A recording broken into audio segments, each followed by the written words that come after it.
самый важный культурный код татаров.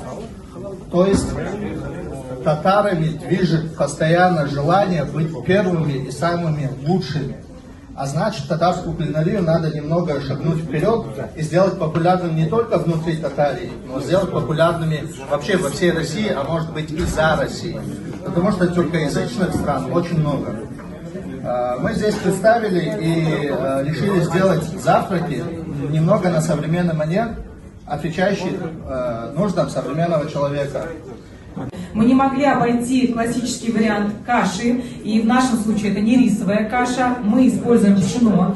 Раньше для того, чтобы силы были у женщин, для того, чтобы дети росли здоровыми, им обязательным рационом в кашу включали обязательно пшеничную кашу, именно ее выбирали раньше.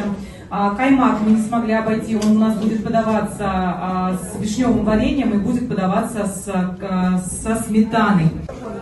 Наш казанский завтрак совмещает традиции и плюс современность.